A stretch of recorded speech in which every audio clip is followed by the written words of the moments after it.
Next one's for the kids.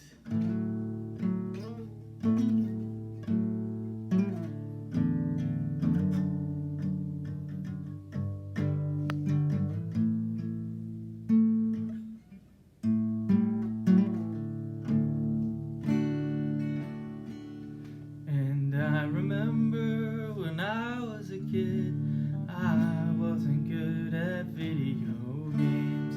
Then I played one with a floating friend. He was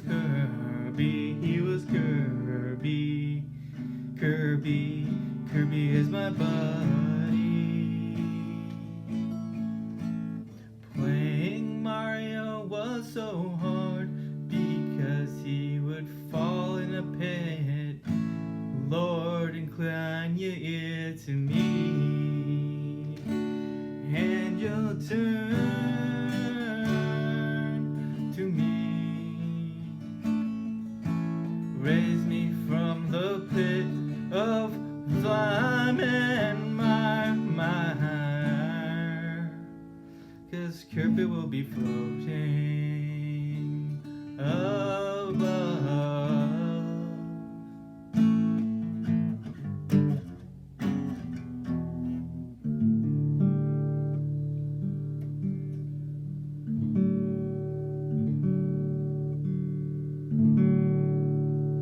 Changing the tune in the middle of the song.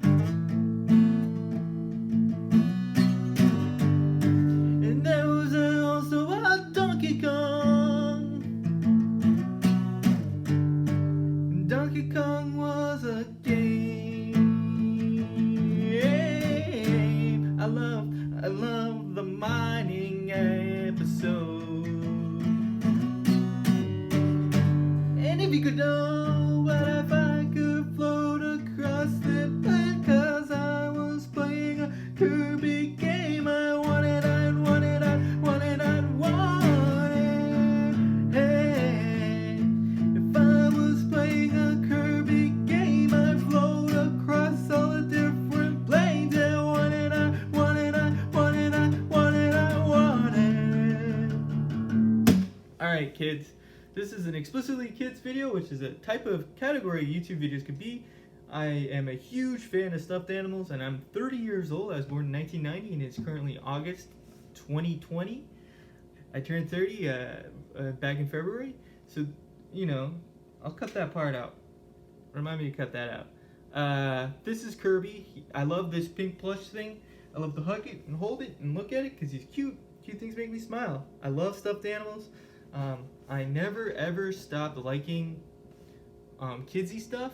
It's like this continued nostalgia because at every point in my life I've continued to like Sesame Street, Snoopy, Kirby, Moomin. Well, I didn't actually know about Moomin until relatively recently, but I've continually liked these things throughout my life because I like them, and it's cool to like what you like. Also, for all the adults out there, it's cool to like what you like. Also, you know, Sesame Place in Pennsylvania. I wouldn't recommend going there because of COVID, even though they're taking a lot of restrictions. You know, it's explicitly for children, so, you know, there are other ways to like Sesame Street as you become an adult. It is a kids-oriented show, but the values are universal, the friendship and the character. I mean, I'm not gonna play with you. I like things. Nothing really developmentally made me want to stop liking them, except maybe for like 2 years in high school, and I was like, oh yeah, I don't like it. But it's like, yeah, obviously I like this thing that's super universally appealing and has been in there my whole life. Anyway, kids, what I want to show you today is how to play guitar if you don't really know how to play.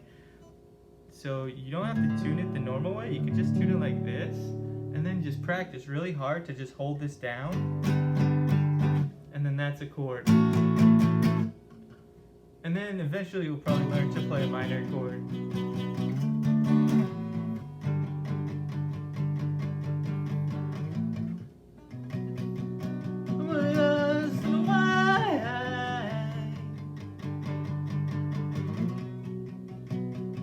Kirby was floating in a mountain, and then he was in the sky, in the sky. And he called out to his friends. They came running, teleporting from the cell phone. And that is the plot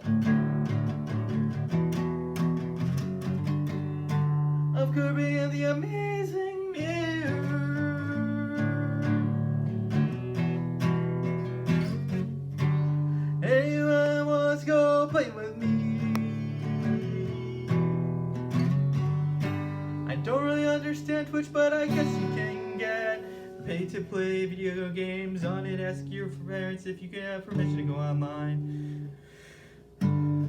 I'd like to make mukbangs about hockey and theology, but all my friends are in North Carolina and other places because of the pandemic. I'm from Boston, but I grew up in the suburbs. And thinking about all the prices of the Western wine, you kept it much, but I know I didn't want it all. Whoa, whoa, whoa. That and you wanted biggies on the prices side. You already know it's true. You can improvise song. One of the things that people think is hard is writing a song. I think we need to know that some people have different amounts of skill at improvising, but just like with improvisational comedy, when you learn how to do it, everyone can do something really beautiful very often.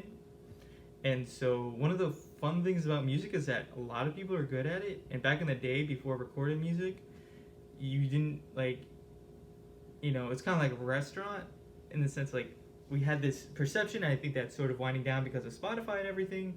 We're trying to fill up time instead of sell physical items, but a lot of people are talented. A lot of people are very good singers. Like, there are some people who are just amazing singers, but if you look at somebody like Kesha, she's a very good singer. I would say that every single synagogue and church probably has like 3 people who are as good as singing as Kesha, and they're all very, very good. There's some other people who are just like absolutely crazy good, but like Kesha's a very good songwriter. She has a great personality, and she has like a really pretty good voice. My voice is decent. It could be better. I think that it's naturally kind of decent, but could be a lot better, and I have a lot of mistakes, but it is what it is. I also think so, just sing with the voice that you have, and you could get normatively better because you practice and bring intention to it. So that's the cool thing about singing lessons, because my voice is always gonna generally sound well. Okay, this is it. I actually tend to talk like this when I hold on. This is me talking on Zoom. Yeah, buddy, that sounds pretty good. So I don't think it's actually deeper. It's just resonating from a different place, and I'm standing upright. And then if I'm hanging with my friends from around here, I might not necessarily adopt the Boston accent, but not try as hard to say things like hard. Oh, I'm from generic America, hard. You could just say hard. It's a lot easier, but I don't have a Boston accent. I had a speech impediment growing up, and some people outgrow them because of speech therapy and stuff like that, and I basically did, but sometimes I don't, because it's hard for me to say R's, including R-colored vowels. Anyway, one of the big takeaways is always watch any of my videos at double speed, because they're very long, rambling, don't get to the point, and I don't know how to edit stuff out. And I'm a hoarder, so I don't really edit stuff out, ever, of my own life. Thanks, kids.